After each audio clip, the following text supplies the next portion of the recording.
Greetings, traveler. You've just landed on the Mikey and Me podcast. But fear not, for this is no mistake. No glitch in the matrix, no fault in the stars. No, I'm afraid this has all been planned, predetermined by powers known not to us. So pull up a chair and join us as we find our way together, for you are among friends. Hello, friend. Hello, friends. friends. Hi, friends. Everybody. Hi, digital friends. So, we exist. We might be, in your world. And you might be experiencing us through digital means, but I promise you, we are more than digital. Yes. Yeah, Mikey? It's true. I'm sorry. Yeah, no, we're in your dreams. We're working on it at least. Yeah. So it's been a little hear while since we've been together. Oh, so wait. You Well, the funny thing is, No, I was going to say I heard that Elon was going to be opening up advertising for Neuralink, so that's how we're going to get into people's dreams. So Oh yeah. we'll be able to, pay for Neuralink ads. It's a good People idea. won't be able to sleep in peace. Well, They'll they'll be getting sleep. sold It'll into just be sleep. subliminally. It'll be subliminally. They'll wake up wanting to buy some Taco Bell and then wonder, I never wanted this in the morning, but I want it now. Now I think I do. I don't know why. I mean, why not? They could spend money on something, or maybe they weren't. And who's to say what that matters, right? yeah, what But if they either way. weren't? I think most time they weren't. I think it's the idea of advertising to get you to spend money you don't want to spend. Right? They pry you away from Yeah. it. They separate you. I like when they say that. They separate you from your money. You ever heard that? I've heard that before. I haven't. I've never heard Someone that. I've never heard separated that. them. You haven't heard that? No. Really? No. No. Oh man. So that's Just we me? represent the rest of the population. I'm sure that's Yeah, so I'm you sure we're basically made accurate. that. Separating representation. someone from their money. You never heard that? I Ask get it one it. more time, and I might have a different answer. I'm sorry. Have you I'm never heard of it? I'm not saying I don't understand it. No, Mikey. I'm yeah, just I get saying In my life, it's not a common phrase. No, So I've never heard. Well, it someone was say that. back in the 30s, when I was doing business. That's right. No. With gentlemen, it was a common phrase. Listen, fat- Yeah. listen, Most fat. of Mikey's experience comes from his days of youth, and which were the 30s. Which were working on the docks. He's aged very well. Yeah. Just had to unload grain from the docks back Rain in those from days. the docks. And you had to make sure you changed your socks regularly in those days because you could get the club foot. Yeah, no, he had the sock dockman. He used to walk around and ensure that the dock, because you get dock workers Yeah. with bad socks. That Yeah, means man. your labor force is going down and quickly. Yeah, you want to. Yeah, that's like talk about a military, business that getting is not mudfoot or going whatever. anywhere. Sock business. Yeah, well, That's sock business. that's great, because something else that isn't going anywhere anytime soon is television or movies. Mm-hmm. And shit. But something that was not talked about is a segment we started. I don't know. Last time Jeff was here, right? Which was about 2 years ago. You know, it's funny. Since the last time I was here, I've seen your beautiful face, though, Matt, in real life. That's true. We did mention your visit That in our is- last episode. I don't know yeah. if you got a chance to grace it with your presence. I'm just and saying, listen. personally, for me, I've been able to see you. I love it. Sounds like it meant something to him. It meant something for all parties. But I that think to- it did. That to say, you introduced. I know it something- did. A little segment that we started that we didn't finish with the TV dad battles. Which, if you want to just quickly tell our listeners what it was exactly. So It's a tournament style argument over who the best TV dad of all time is. Yeah. 100%. And Let's so, go. Yeah, I think we worked through. If you go back a couple episodes, you can see the earlier brackets, but we worked it down to. We got a final 8 here, and I randomized the matchups here. But it is funny that it happened to put. I guess it's good, but I mean, one of the we got different colored actors, and I guess they start off. Actually, no, it's bad because who knows? Well, this is how it played out. You couldn't randomize it again. You couldn't click.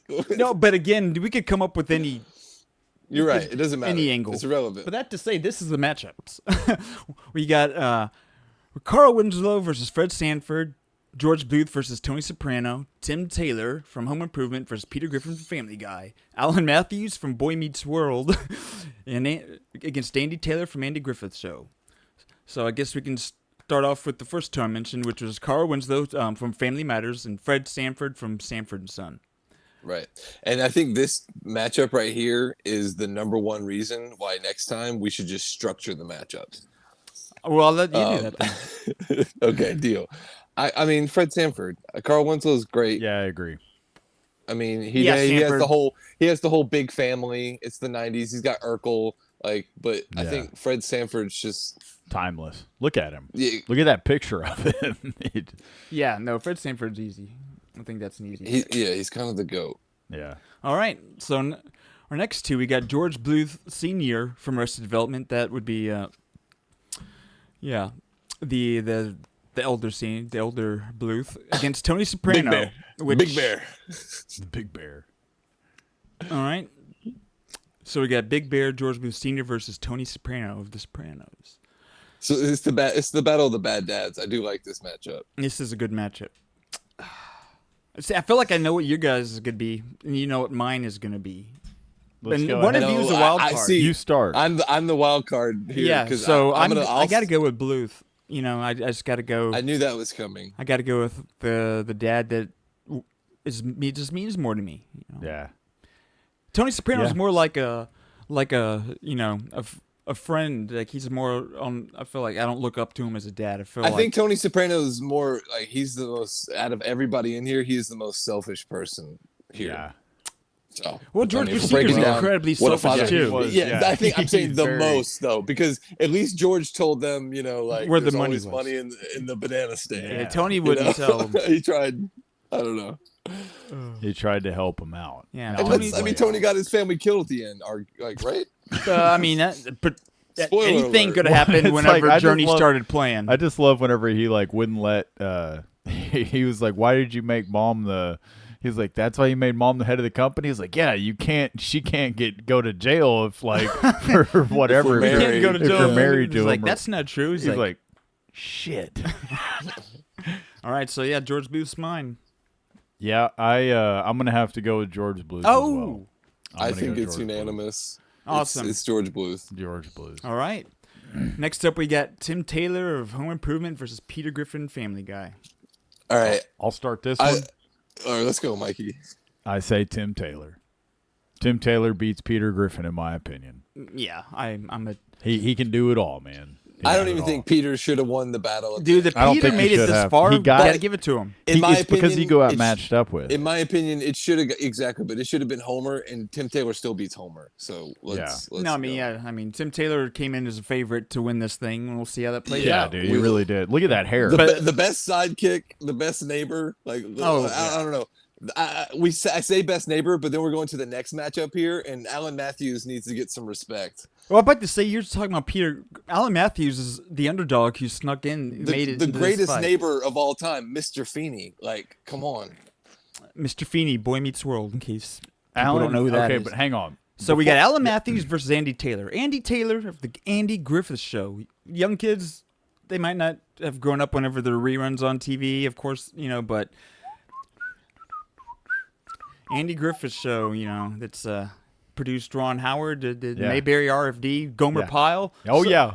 So many golly things. gee. Oh gosh, Captain. But we're kind of boosting him. So It's the who whitest show there is. Oh, I mean, it was golly gee, Jeff. it was an era Oh. where pretty much TV was pretty white. Yeah, you got a problem with Correct. that, Jeff? I mean, hey, we didn't control what came out then, buddy. Yeah, I Unless liked we it. did. I All right, liked so it. No, we go- it's a great show. No, it's Okay, a good show. we got Alan And Matthews. Barney, no, it's a I'm good Barney. show. I'm just Don Nuts. saying we're sleeping on Alan Matthews. He's the choice. I'm not- Mr. We Lumpet? haven't even picked yet. I we- picked Alan Matthews. we're already I'm writing picking his, Alan Matthews. eulogy He's the here. Who did you quintessential- pick?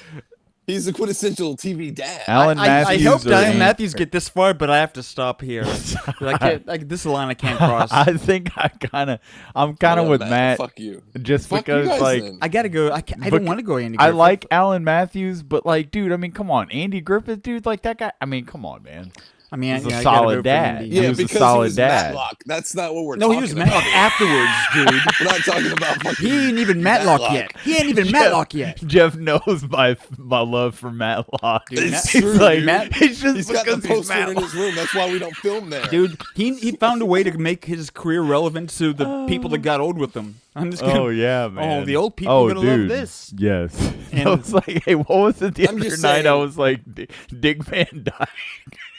Yeah, Dick Chitty Van Chitty Dyke. Bang Bang, or what was it? No. Yeah, no, you No, do a play- Dick Van Dyke. planes, Yeah, trains, and automobiles. He's like Dick Van Dyke. I'm like Dick Van Dyke. Thinking John Candy and Steve Martin. But so who's your? Sorry. He So picked did you- Andy. I you picked did? Alan. Okay. It's Yeah, got Alan? Andy. Matt. Andy. It was a good. It's Andy. All right. Andy's the pick. So come back around. That means that we've got Fred Bluth. Sanford versus Bluth Senior. Yeah. Fred Sanford versus Bluth Senior. Jeff, Fred you want Sanford. to start? Fred No? Sanford. Like George Bluth. It was nice you Yeah. got this far, buddy. I got to go Freddie. Fred, I agree. Got to You go can't- Freddie. All you right. can't, yeah. All right. So that means next we got Tim the Tool Man. Fuck yeah. Andy Griffith. Uh, For me, honestly, Jeff this could have been a final. I'm glad that Tim and Andy were on this side. You know why? Because they could have been the final. They could have been the final. True. I just love how Jeff said "fuck yeah" because he knows that Tim Taylor's gonna win. Yeah, at this point he just wants whoever killed Alan Matthews to go down.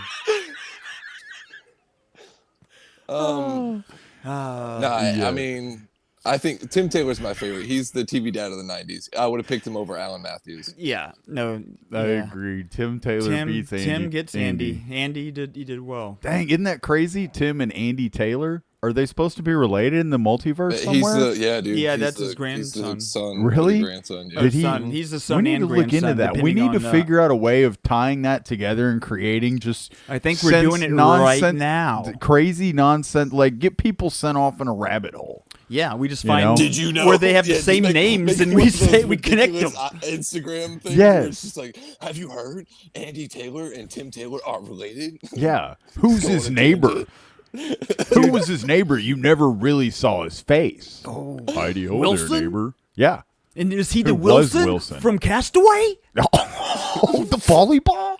Yes. Oh my gosh. It- And what how- about his co-host? It's like, guys, it's so complex. You just find names that are the same, and we connect them. Yeah, it's not hard. Okay. Okay, so here we go. We got a final. Ooh, we got Ebony and Ivory going on here. And Ivory. We got Fred Sanford versus Tim the Tool Man. This is Bum, bum, bum, now.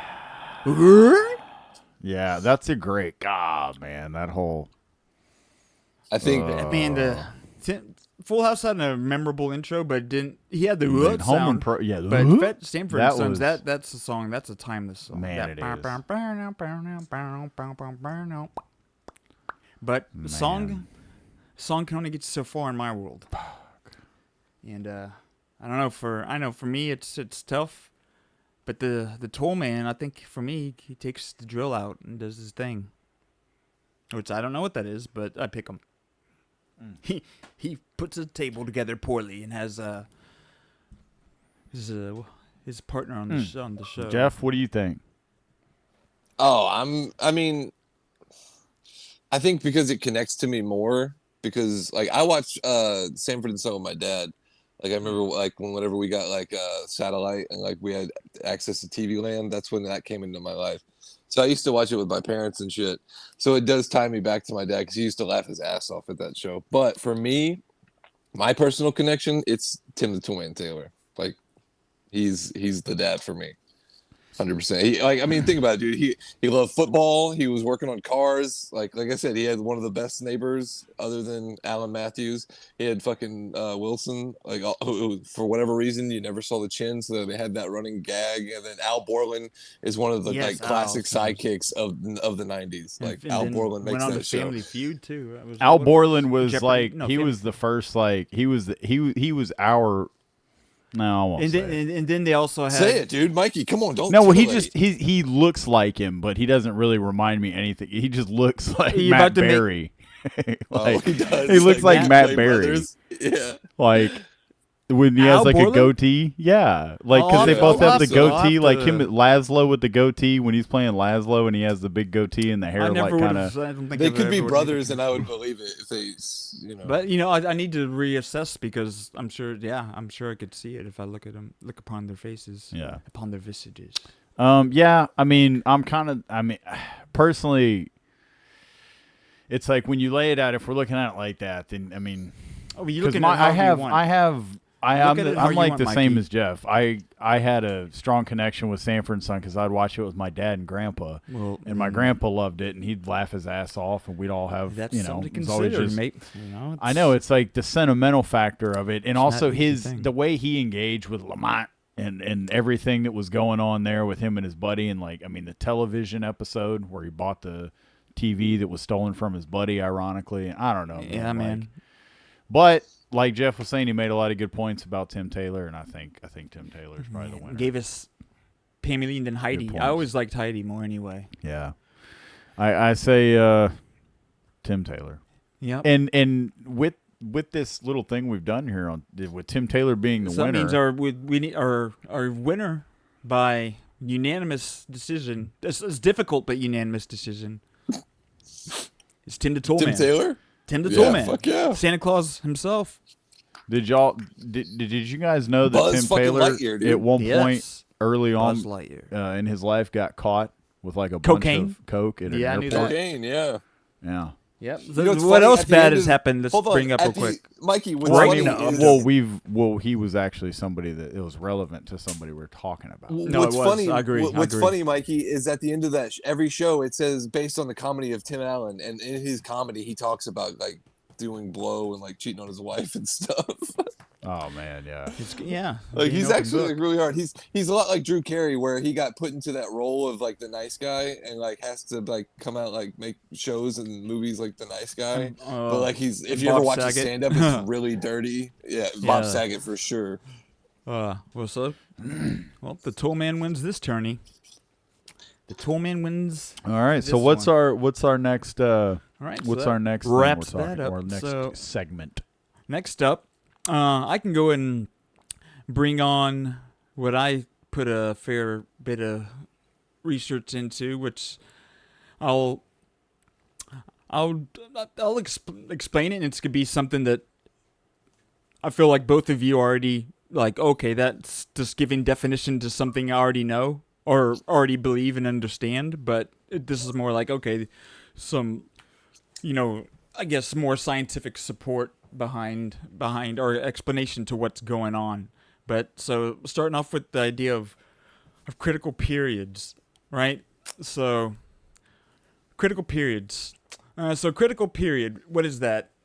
It's a developmental window in early life when the brain is highly plastic and adaptable. And it's during these periods that specific experiences and environmental stimuli have a profound impact on shaping neural circuits, leading to lasting effects on behavior, cognition, and skills. Examples include language acquisition, visual development, and social emotional learning.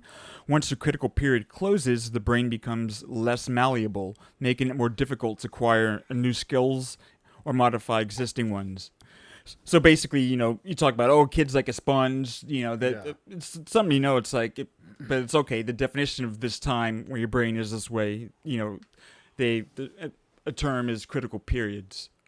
And so, can critical periods be reopened? Emerging research suggests that it may be possible to reopen these, at least partially, even after they have closed. This involves enhancing neuroplasticity, the brain's ability to change and reorganize itself in specific areas. Various methods, including pharmacological interventions, environmental enrichment, sensory deprivation techniques, and neuromodulation techniques like EMS, TMS, and something else, are being investigated as other ways to possibly do it. So, but there's the main one is it kind of leads to is psychedelics. Psychedelics in critical periods. And so there've been, within the last 3 or 4 years, because a lot of times I feel like people, it's like automatically who've done certain psychedelics enough, they can see, okay, this can have a profound impact on an individual's thinking, and you even hear about certain psychedelics, ayahuasca, ibogaine, that where literally people don't have addictions and stuff anymore. Well, it's like, okay, this, the scientific explanation is it's making your brain more have it plasticity again to literally reform your brain.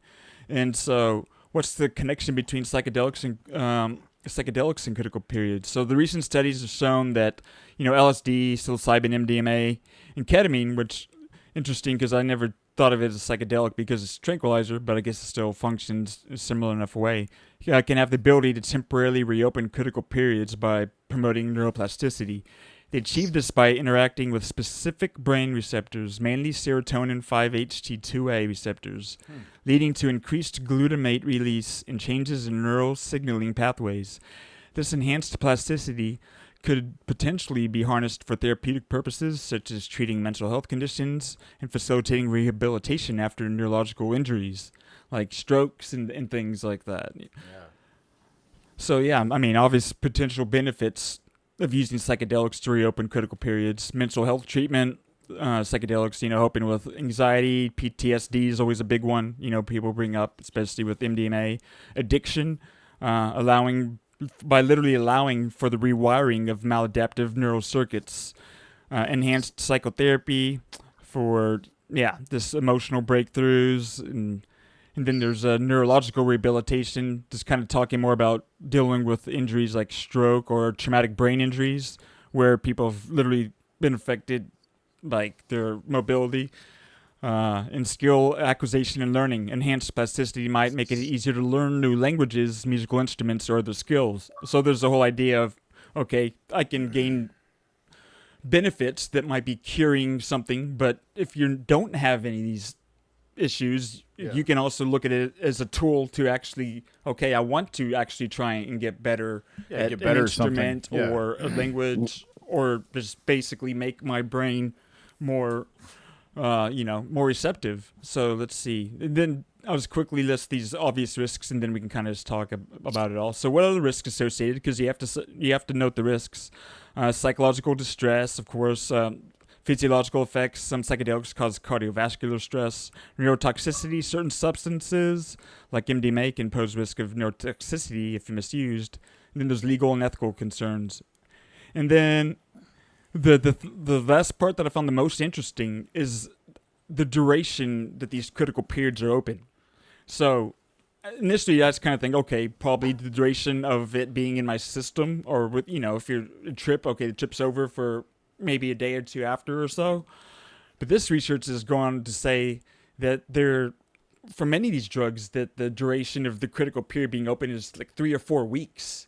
Really? So we're talking for, like at least 2 to 3, 4 weeks after doing some of these, that your brain is still in a state to be, which is a good and bad thing, because it's nice knowing that now, just because, like, one quote that I read, it was like this Radiolab interview talking about, okay, during this period, it's almost like, what if you're thinking of a child and everything, they're like, how their brain is, just, okay, if I think of my brain in a childlike state to an extent, I need to be really aware of, okay, what I'm feeding it, or if I'm doing that, just, okay, what I'm going to focus on, or just spend, if you start getting down on yourself and you just kind of have these, you're just like really not letting up on yourself, you could be actually programming your brain and emotions to feel that way longer than you naturally would. Yeah. So I just thought that was the most fascinating thing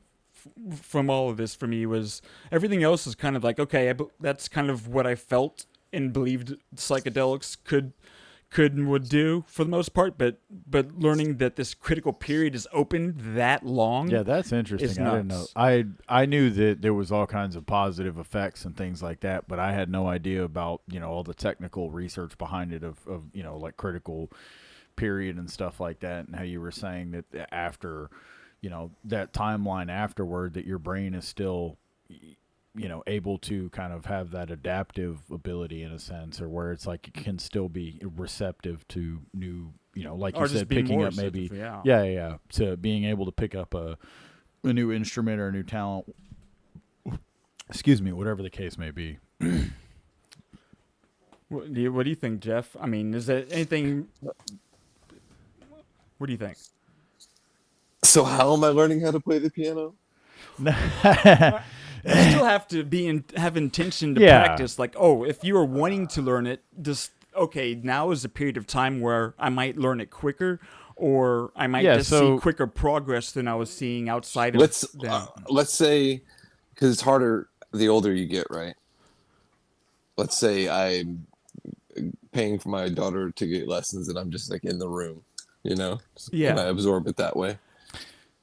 I mean, that's a fair question. Honestly, I don't know the extent. Like, I don't know. That's an interesting question because okay, you might absorb it better. To maybe you'll remember it more. But I don't know. I'm just assuming a lot based on because that's an interesting question, right? To where it's like, okay, am I gonna see that and absorb it, and maybe my brain is figuring out a way to actually just if I pick it up, I've already kind of I don't know. Practice it in my brain. I don't know. Yeah, I think that kind of what it can do. I think the way you should look at it, because you're saying, well, how does it teach me to play piano, right? Or how I don't understand how that's going to work. That's just exactly what it does. It's saying that if you've done these things or you're doing them or whatever, you've done enough of it to create this effect that your brain no longer goes from where you're at, where you're like, okay, well, how am I going to learn to play something?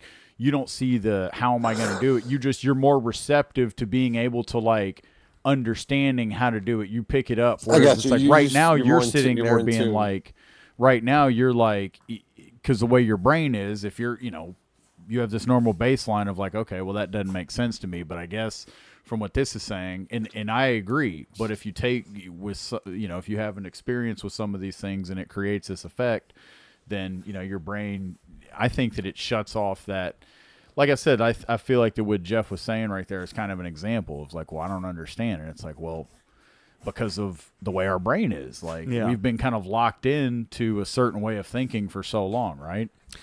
Yeah, no, I like in these critical periods, because it's like, what, like, how do I? Yeah, no, I think, I think everything you're saying, at least my interpretation of it, would agree with it, because it's like almost like I think it just across the, I guess I don't know how deep across the board, just every experience that you have, just being more receptive to it. I feel like I think it's like everything you do.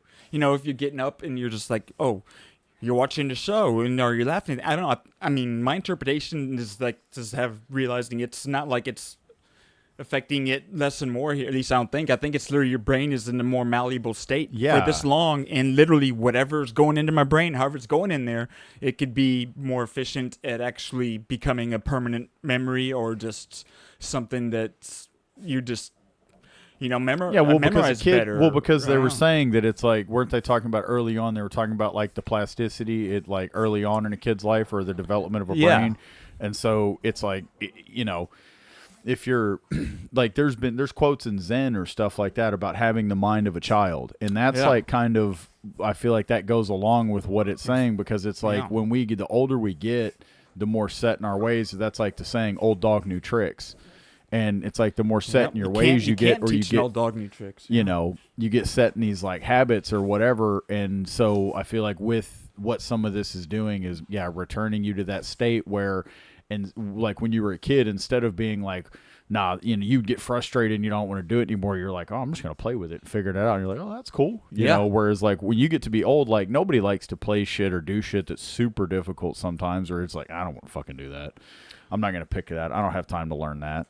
Yeah. It's like I don't have time to dedicate my time to learning how to play Destiny or one of these games where it updates every week. Yeah, or you might not have the desire to, right? Yeah. Which is another thing. Which I think kind of something you said that I forgot is, which is interesting. I think it's just the experience. And this is kind of outside of this, I think, but just the experience of a trip. Okay, it's opening in critical periods, but during it can be an enlightening experience. That's true. It can be.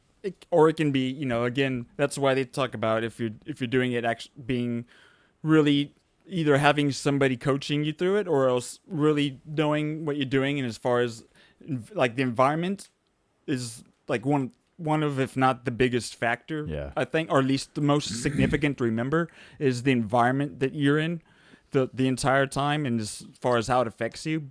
But like as far as the introspective capabilities of it, I don't. That's fascinating to me because I don't know if it's. I'm just thinking through this to where, if it's making our brain have more plasticity, become more malleable. If the process of that is also part of what leads to, insight. Yeah. In individual or Potentially. Introspection and revelation, and then just you have these, because as a child you're just experiencing life and everything is so new to where you don't have these, but you bring that to an adult or someone who's older. They've got all these years of experience and knowledge and just life under the belt, to where, okay, I've all this knowledge of existence and my experience, and now my brain is more malleable and it naturally finds these insights. Maybe, I don't know. I dig that.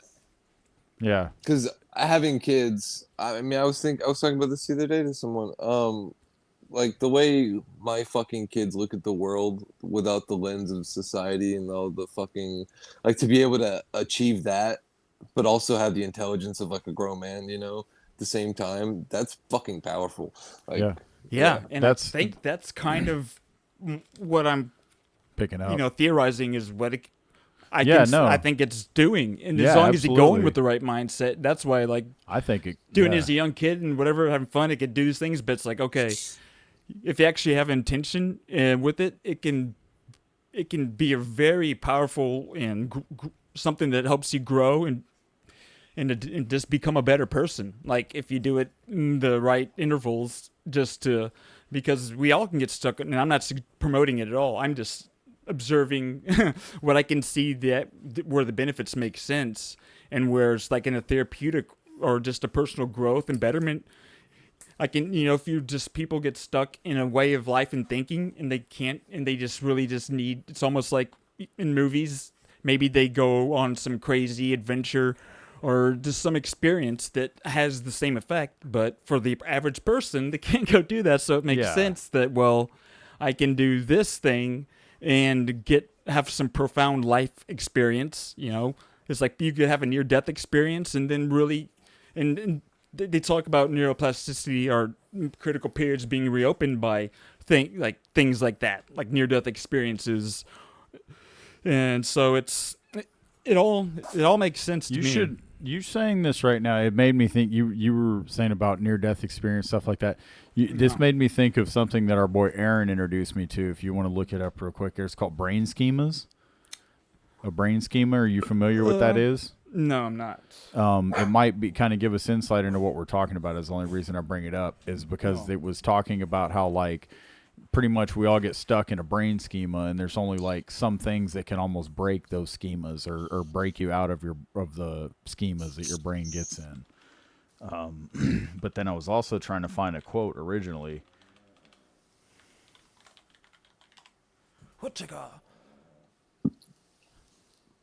It was about kind of what we're you looking and up a Jeff were brain talking about. schema.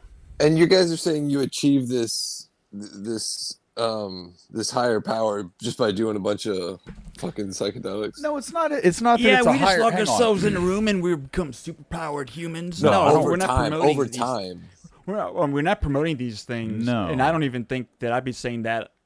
I think it's a fascinating a tool that might discovery. Potentially be able to be enhancing in your life and in your own abilities and understandings, or it could easily, again, like if you do it in the wrong state of mind and you do it without certain intention, it could easily have the worst effect. A bad thought. No, I'm serious. And the thing is about this, he's right. Because I know if I think back to whenever I was around 20 and I did have a bad trip on something and I didn't do it, like it's something that still messes with my head, because it makes you think a thought and feel a feeling that you've never felt that way before. It can. Yeah. It can. And so I was really young, and I remembered I was with my girlfriend, and we did a lot, it was psilocybin, and it was just her and I, and I just kind of like went off into my own head, and which is a terrible thing. And Yeah. we're both doing it. Oh, And she yeah. wasn't being mindful enough of, okay, if I'm just like kind of there in a corner and then I just like went down this terrible dark hole and now it makes sense that it messed with me for so long because those thoughts and feelings after the trip, I couldn't stop thinking about the fact that I even thought them. I couldn't stop thinking about the fact that I even felt them in that trip. That sounds like That's crazy. My Tuesday, dude. Come Yeah, on. what I'm saying is like a 19-year-old and I kept dwelling on it for weeks afterwards. I was dwelling on it weeks afterwards whenever it was being wired into my brain because I didn't even think about, okay, if you think things too much, it can affect your behavior, but not realizing that it's okay. It's actually doing it to the level of like, okay, if I was a kid and I'm learning again, my brain is actually being more wired into these thoughts to where it's like I know I don't want to think them, but now it's almost like they're more programmed there. So for me, it was enlightening in that regard, just knowing when I had a really bad trip when I was young, that okay, the fact that it messed with me so long, the science behind it, you know. Yeah, and I was gonna say too, just because like I know you were saying it's like you don't recommend these things and stuff. Yeah, like that. no, I don't. And I'm not, and I'm not saying I do necessarily recommend them, but I don't. Like, he doesn't. I do. I don't not recommend it because it's like one of those things that I feel like What specifically? the reason are you recommending or recommend not something like a psychedelic, whether it's personally wouldn't do acid or LSD. I don't think it's not necessarily. I don't know. Who knows? It's like, truth is, I can't find it. Now I may. Truth is, I can't find it. So, No. No, but psychedelic. So a psychedelic is more or less going to be like acid, LSD, psilocybin, mushrooms. I'm sure there's a few ibogaine. yeah, MDMA is technically DMT. classified under that. You know, So but, Right. So not like any of those. If you did any, I don't think I think the only one you could do safely in a controlled amount would be psilocybin for a microdose situation. Rather, I don't think it'd be wise to do it with anything else. And this isn't I'm advice. not suggesting anything. I know somebody who was microdosed LSD for a while. That seems insane. I think he was able to. If you get, we shouldn't be talking about it, but I think he had like a liquid. He had like That's a liquid insane. vert where he would just do it. But either way, I yeah. would try microdosing LSD. It sounds like a Hunter S. Thompson. I would have tried it in my time. I would have definitely done that. in my time Yeah. when I was doing those So no, but I things. pulled this up for you, Mikey. Okay. Yeah. I was just gonna say that there's a huge stigma around that type of stuff. Yeah. Just because of the shit in the '60s and all that, Yeah. like the I whole really- hippie phase. I think and it's really everything. starting to go like this. Even joking about microdosing is kind of making its way into just normal, casual conversations. Yeah. So just like People are weed understanding that, is like you legal a lot of said, times now. One, like you were saying about having the right approach going into it, the right environment. People are Yeah. now, and there's actual study and research behind it showing that, okay, well, these things may have this effect. There's also this other positive effect in this way. Again, it's not necessarily us advocating it. It's just something that Matthew discovered that was actually pretty cool. Yeah, So that's fine, share that with interesting. you. But a brain schema. So yeah, this is something I'd heard about from Aaron. But a brain schema. Do you want to read it? Oh yeah, I can. So Go ahead. schemas are mental constructs that are made up of related concepts and memories of past experiences. They're a way for the brain to work more efficiently by organizing information into categories and relationships. How do they work? When a schema is activated, the brain makes assumptions about the person or object being observed. For example, when you see a car, you know it has tires, doors, seats, and a steering wheel. This is because they have a schema for cars. Okay, this is actually interesting. How do the schemas change? When you learn new information, you adjust your schemas through assimilation and accommodation. Assimilation is when you take in new information that is similar to what you already know. Accommodation is when you change your schema based on new information. How do schemas help you remember things? When you make memories, your brain uses schemas as scaffolding to fill in details of an event. When you recall memories, your brain uses schemas as a step-by-step guide. How do they influence attention? People are more likely to notice things that fit into their schema. They might reinterpret contradictions to the schema as exceptions or distort them to fit. So, That all makes sense, but it's really cool. Like I think further schema, but I didn't know that this was an actual. I guess I don't know if it's probably psychology. This is Yeah, hot so it science, was man. It's it was- psychology. well, he had learned it in his so he learned it in his conflict resolution program that he had taken. Yeah. And he had told me about it, and it was interesting because it came up in a conversation. He explained it to me in a way of how it was like I was walking around. And he's like, "Yeah, you can put a sticker up right there," and I go to like put up a sticker, and he's like, "Don't worry about it, man. People don't care." He's like, "They're all in their schemas." I'm like, "What are you talking about?" And he's like, "They're going home to work, or they're on their phone with their chick, or," and he's like, "They're going to do something." He's like, "They don't see you. They're not looking at you. They're on their own brain schema, and they have no. It's like you don't even exist." Like. So, I mean, little stuff like that. Yeah, no, that's cool. That's cool information. But I dig it, bro. Yeah, it just fit in about what you were saying earlier with the brain and the neuroplasticity and stuff like that. And it's like. And memories are a foundational component of schemas. Mm-hmm. So if we're talking about the brain being able to form or just retain memories in certain things sounds like on the foundational level, is kind of at least my interpretation of what it's doing. Like in psychedelics, I say foundational just obvious. I think to mean like I said, having a bad trip. Yeah. Well, it's okay. Foundation, like okay, I could if I do a trip again in the right way, I theoretically offset and think and go in with the right mindset, and it just kind of clear that, know. So it's like just building the foundation, like just like you talk about. Snow falling on fresh snowfall. Yeah, it was like Terrence McKenna or somebody, or it was either Terrence McKenna or God, who was I don't know. Yeah, Doesn't just matter. then that was just Allen Ginsberg. It was either Allen Ginsberg talking or about Terrence psychedelics. McKenna. But yeah, like he was saying snowfall in the mind or something. Because he said that imagine the mind is like imagine your mind is like a mountain with snow on it, and your thoughts and all these emotions and anxieties and all these things, those are like the sleds. And those things are continuously going down this mountain that's covered in snow.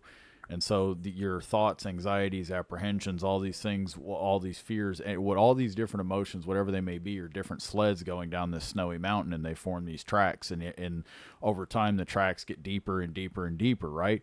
So he's saying that what the effects of like something like psilocybin or a psychedelic might have is it acts as like a fresh snowfall on the mountain, so that those tracks aren't as deep and you don't really go back into them. It's like resetting your brain in that sense to where you're not necessarily, again, your brain's just, you're not falling back into those old paths because they're not there like they were. Yeah. It's almost like, to put it, this is a weird thing to say, but like I had a friend of mine that I knew, Powell, that he had a stroke at one point in his life. But before that, like, he used to smoke cigarettes all the time. And then after he's had his stroke, he was just like, I never wanted to touch a cigarette. He's like, I couldn't believe I smoked. Dude, stroke is a thing that opens critical periods too. Yeah. They talk about, like I said, near-death experiences, things like that they do the same thing. Obviously, there's some negative things that that's more what I'm negative saying. strokes, Like, but at the same time, it reset to where, like that, those deep-rooted neural pathways that were tied to that addiction, to that craving, just being smoothed away to where it's like, this is actually gross. What do you think, Jeff? You got any thoughts? Yeah. So I'd say we're about to wrap it up. If there's anything else you want to bring up before we get into your theory.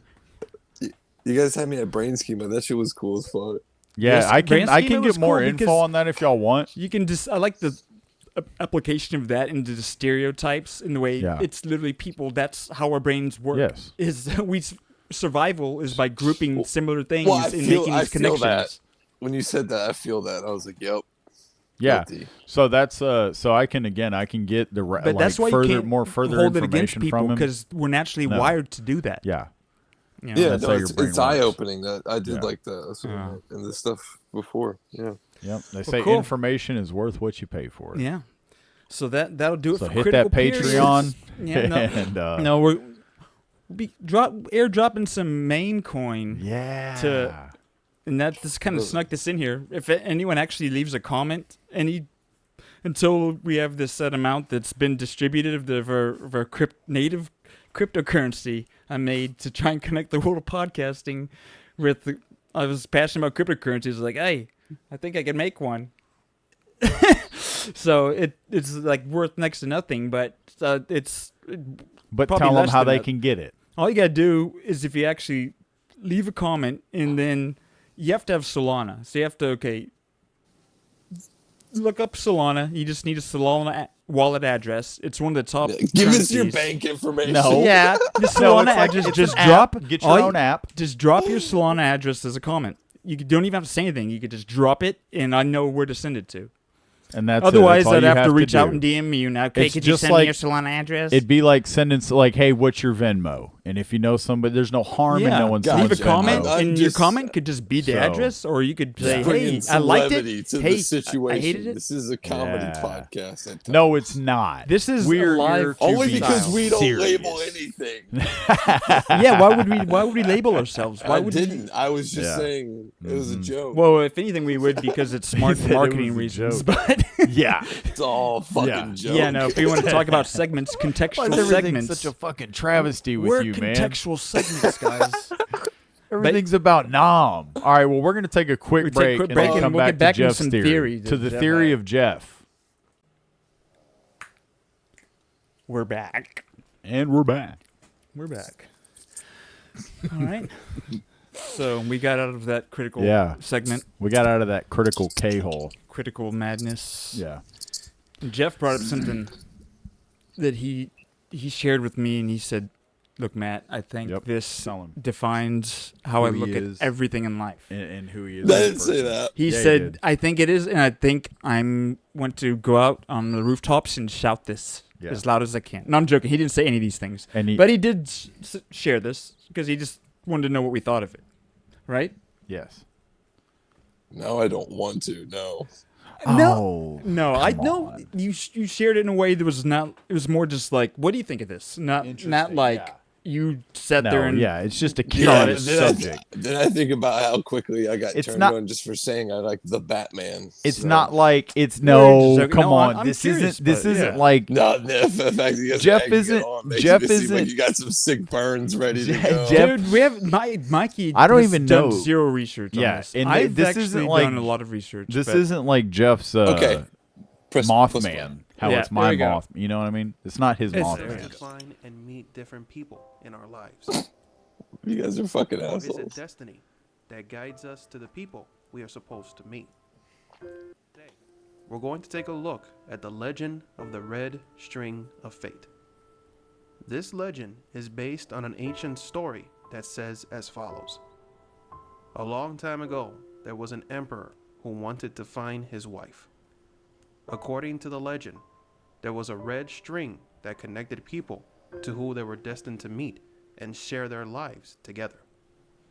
However, the string was invisible, for which he contacted a very powerful witch who had the ability to see the string of fate to help him find his future wife. The witch took the emperor to a village. There he was led to a very poor peasant woman with a baby in her arms. The witch stopped in front of the woman and told the emperor that the red string of fate connected him to that poor peasant lady. This infuriated the emperor, believing that he was being mocked by the witch, and he pushed the peasant girl as he left. The poor girl fell with her baby in arms, resulting in the child getting hurt and leaving a wound on its forehead. The emperor then ordered the witch to be executed. That's a good move. Pay attention, Mikey. Many years have passed. The time came that the emperor had to marry, and his court recommended that the best candidate to be his wife was the daughter of a very powerful general. Here comes the emperor twist. accepted. The wedding day had finally come. The bride arrived, beautifully dressed and with a veil covering her face. But when she lifted the veil, the emperor saw a scar on her forehead, similar to the wound that he caused to the child when he pushed that peasant woman. This story is also known by a very interesting sentence that says, "An invisible red string connects those who are destined to meet, regardless of time, place, or circumstances." The yarn can stretch or contract, but it can never break. The interesting thing about this legend is that no matter what path we take in our lives, we will always be destined to meet a certain person. It is a very interesting legend from which we can learn a lot from. But fate could be changed. Any action by any means can lead us to a completely different situation in the future. The mere fact that you are watching this video and not another could create an effect in your life that would eventually lead you to meet a different person than you were originally destined to meet. That is what's known as the butterfly effect. You could say that the red string of fate is the polar opposite of this effect. The butterfly effect tells us that any actions by any means can completely change the course of our lives. But the string of fate tells us that no matter what actions we take in our lives, we will always end up fulfilling our destiny and meeting that person that we are destined to be with. What do you think? Is everything in our lives really preordained? That no matter what happens in our lives, we will never stray or break away from the red string of fate?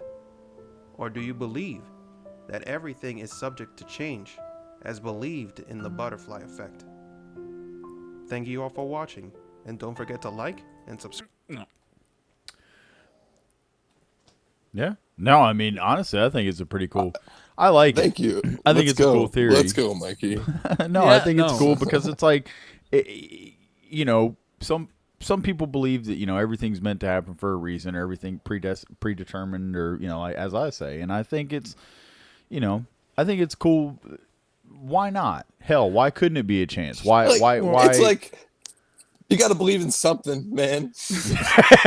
Well, the funny thing is, 'cause Right? Like, No, I did a I lot of mean- research on it, but hadn't Mike's- just sat and watched the video.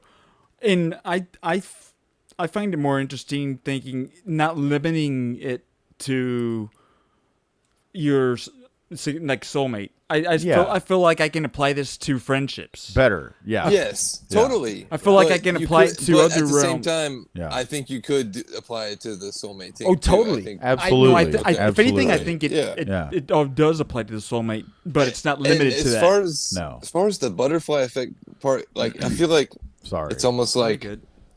I need to just get it's this. almost like I just some realized weight I down need to there. move this. We're listening, over. Jeff. as Butterflies. the skewed time and places and space can get, like it's almost like the invisible line can still connect through. Does that make sense? No, that's what I liked a lot. Is that the butterfly effect in my viewing it is that, and I would agree with that exists. And there's decisions. Anything you do has ripples and can have certain effects, but the red string is gonna persist and connect regardless of all that.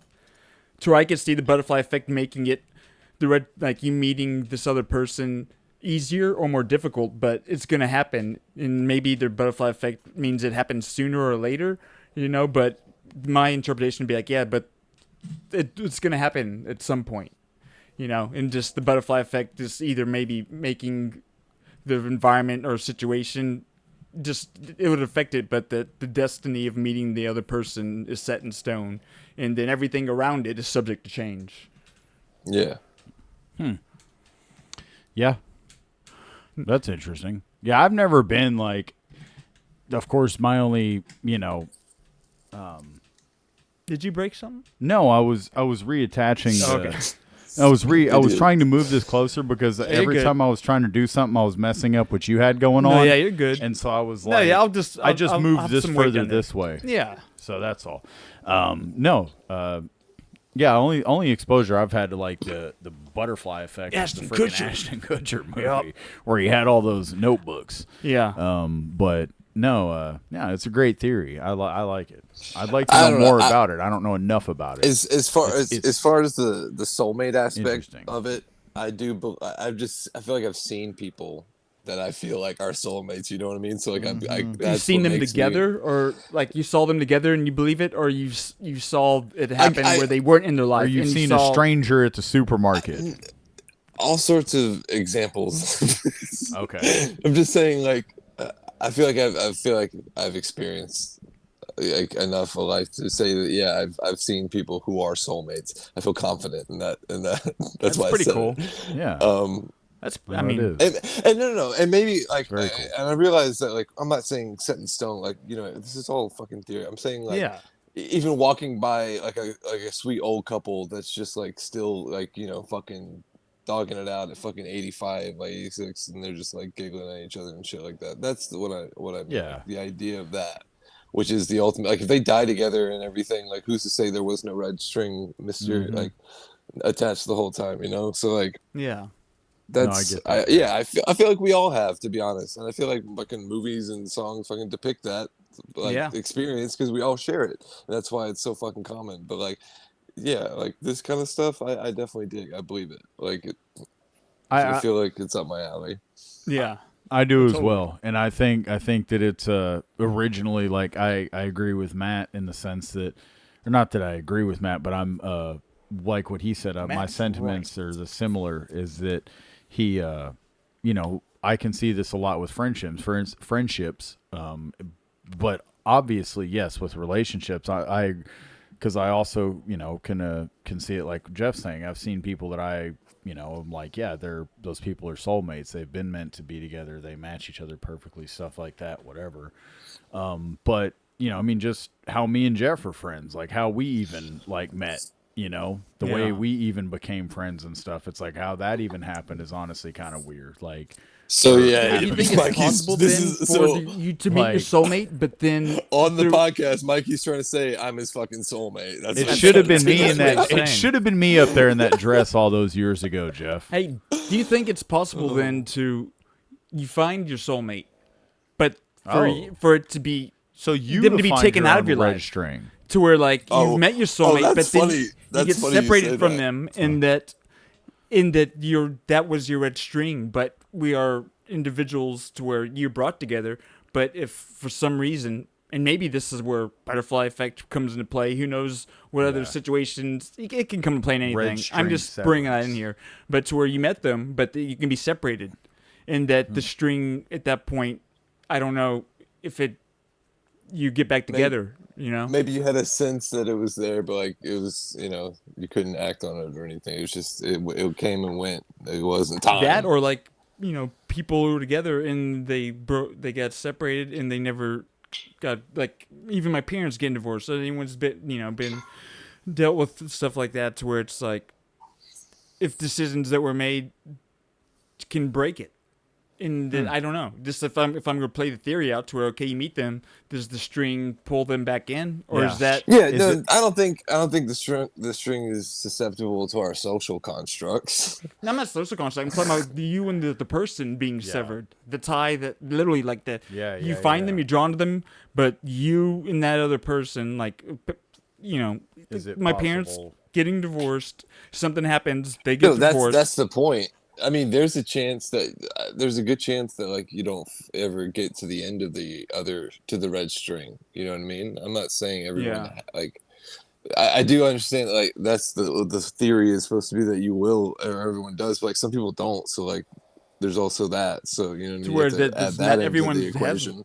I believe Yeah. that not everyone's meant to be married. Well, I think that even Or going to not the even Bible, married, it's just not even married. Just like I don't know if that couple that I walked by, they could have been best friends, and like they were married to other people, and then they were fucking their people died, and they found each other, and like Yeah. it's like that the red string could be them at the end. You know what I mean? Or it could have been like yeah, no, I see what you're saying. no, I love the theory. He's like, I love the and then yeah, theory. people like yeah, exactly. No, I do. It's dope. I do. I believe in a thing called love. I believe in a thing called love. Theories No, aside, absolutely. I like that, Jeff. Thank you for bringing that to our attention. No, It that is a warmed cool- my heart and my pants a little bit. Are they? I did. I'm not gonna lie. I did. I was able to suppress my lesser self. Just the video images that were put together, which is great. Oh, I know. Yeah, I know. and, I know. But the person who made it's awesome. I'm glad they Yeah. did. Oh, And- it was it's super cheesy. Yeah. Like I'm not trying to and act I'm- like it's yeah, not. exactly. That's why I'm. It was I just didn't trying wanna to make- explain. yeah, it's not. something. Yeah, no, and it it's was a great. Yeah, And we're all adults, and that was great.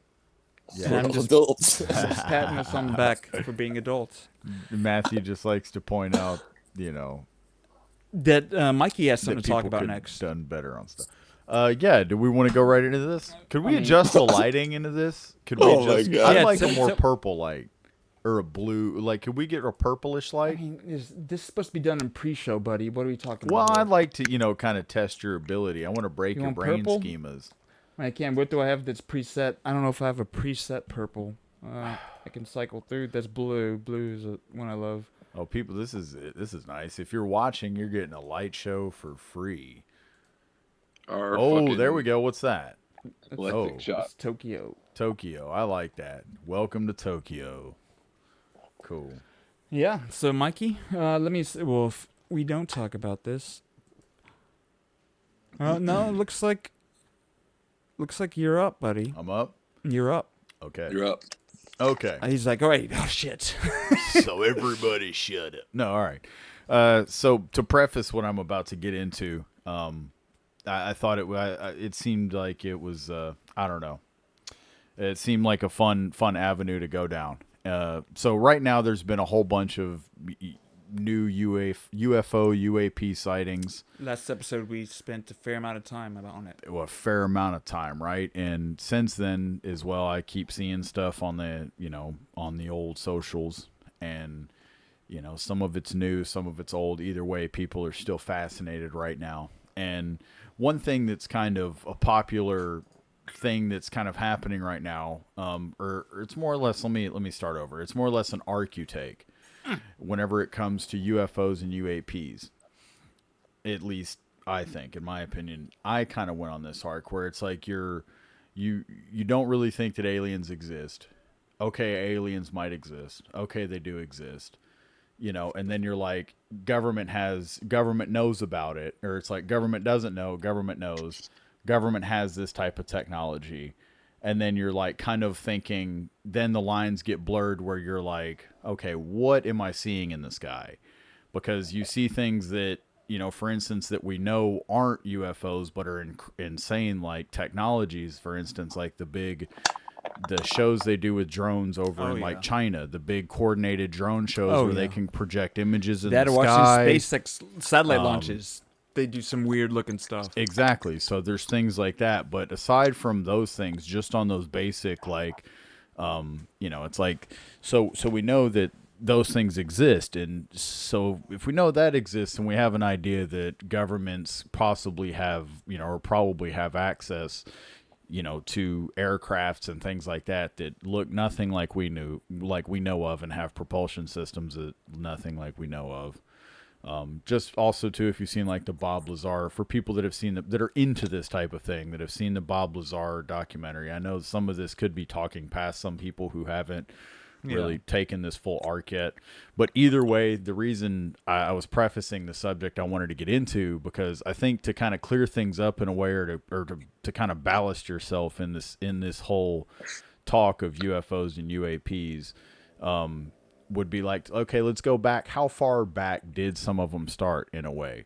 And so then you go into the whole, it's like, of course, they have the whole ancient aliens thing, right, with Egypt, and there's the whole stuff of Egypt and the pyramids and how do they build them, and all that's fascinating and everything. But there was also a whole vast universe and world that was going on and everything, and there's a lot of other places. So what I thought would be cool is kind of, look into like Old West, Wild West, stuff like that. Surely cattlemen and things like that, farmers, had to have seen things. I know that like it's like in Marfa, there's all kinds of lights out in West Texas and stuff like that, the ghost lights and things, which actually in this book that I got, which I'm going to get into now, it's The Real Cowboys and Aliens, UFO Encounters of the Old West.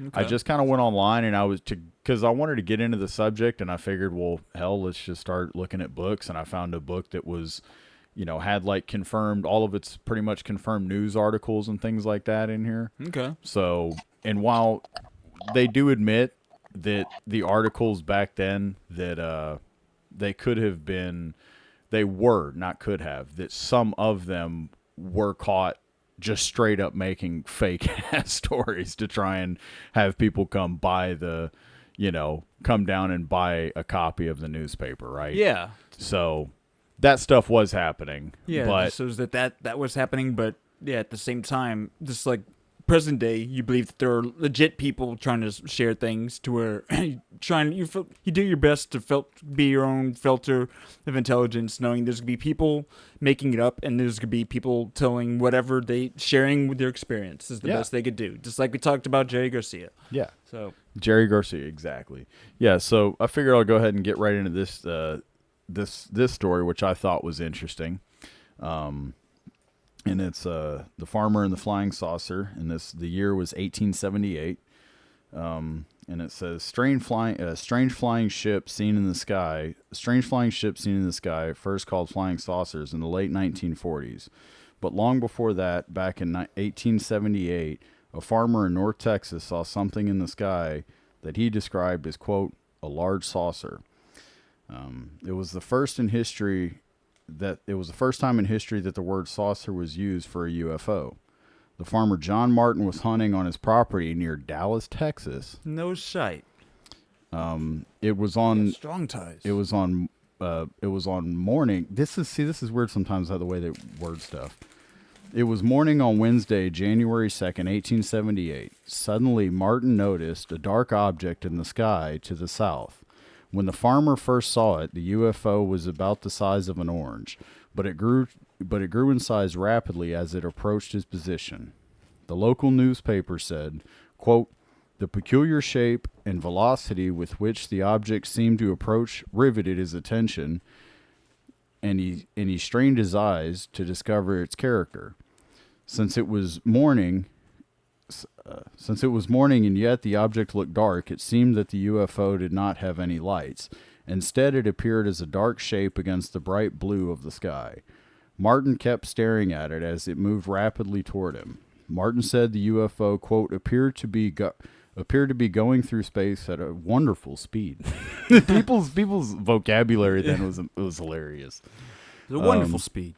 It says the brightness of the sky temporarily blinded Martin, and he lost track of where the object was. He rested his eyes for a few moments. By the time he could see again, the UFO was right on top of him, and it was much larger than before. The newspaper article said, quote, directly over him, it was about the size of a large saucer, which was evidently a great height. Like, right there, it's like the size of a large saucer. It's like... Very large. It doesn't give you. Saucer It didn't say like the size of a train caboose. It didn't give you something you could like put it up against. It was just a large saucer. So no, it is the origin of the saucer. Absolutely, it's the origin of it, right? So let's see.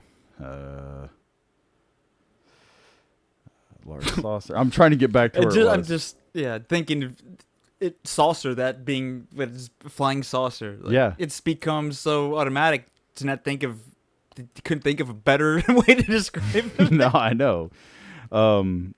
So it says right here, so although it was huge in size, it was also very high in the sky. This means its true size was even larger than what it seemed to be. Martin described the shape of the object as sort of like a balloon. But although hot air balloons already existed, they were extremely rare and they did not move very fast. Martin kept watching the UFO until it moved completely out of view. Quote, it went as rapidly as it had come and was soon lost to sight in the heavenly skies. See right there, vocabulary. It's interesting. Heavenly skies. The newspaper said a report about the sighting appeared in the Denison Daily News on January 25th, 1878. It was titled, quote, A Strange Phenomena, and consisted of the first-hand report from the farmer. The newspaper article confirmed that Martin was a very trustworthy person. He was not the kind of person who would make a false story. Mr. Martin is a gentleman, quote, Mr. Martin is a gentleman, an undoubted veracity, and this strange occurrence, if it was not a balloon, deserves the attention of scientists. That's what the guy said. The word gentleman, I know it carried weight then. No, it's funny they say that he's a gentleman. We just think, okay, he's a gentleman, that was a dude. It's like, no, but they used it like that was an upstanding, more average title. man. Yeah, he it's wasn't. like, He oh, wasn't a. He wasn't a vagabond or charlatan. I thought vagabond he was, too. A curmudgeon. Yeah. The other one I was thinking was like what's the other one they say? A beatnik? Was that Yeah. something? I mean, this was even before beatniks. I Yeah, believe. way back. That was like. 50s. But so it's like, that this kind of was a one-word summary of the kind of character. He's someone to be He's to not just come forth with absurd claims like this. It said, the article said in the book Texas UFO Tales, author Mike Cox and Renee Roderick said that the UFO incident may have happened closer to Dallas than Denison, because that article was produced in the Denison Daily, that article I just read. It said it might have happened closer to Dallas than Denison, which is 72 miles north of Dallas. The author said that Martin's story may have first appeared in the Dallas Herald. It was then picked up and republished by the newspaper in Denison. In the early 1970s, Dr. J. Allen Hynek, a famous astronomer and UFO investigator, studied the Martin sighting. Hynek classified the incident as a quote daylight disk. These type of UFOs unusually travel very fast and make almost no sound. They sometimes make sudden sharp turns while traveling extremely fast. Daylight disks are often described as shiny or metallic. They usually display no light. Sometimes witnesses may hear a faint quote swishing sound. Daylight disks were mostly reported after 1940. So this very unusual case from 1878 is extremely rare. It remains one of the most interesting UFO cases of the 1800s. And it's difficult, obviously, just to pretend like we've never heard of a UFO before. To think more in that time. It's not like, oh, there's a UFO stigma. It's not like, oh, or there was just movies about aliens and that sort of thing. Movies just didn't even exist. No. Neither did television or anything like that. To where this is just... So that's what's really fascinating, because that makes it even more credible in my mind, to where out of all the random things to make up, if you were to be making it up, it's not like, there's some social knowledge about this thing, unless it is onto some interpersonal level, to where other people have seen things and they just dismiss it. Like their schema, it didn't fit into their schema. Exactly. Their schema of this is the way the world normally is. Yeah. That weird thing, my brain's just going to filter it out. To where he was looking up, oh, that weird thing, I'm going to look at that, and I'm an upstanding person, I'm going to share it, and it's going to get, it's the only reason I think that would get put in a newspaper, because why, if he was a gentleman in that time, I can't think of a reason, and there might be, but to create that kind of news and attach yourself to it.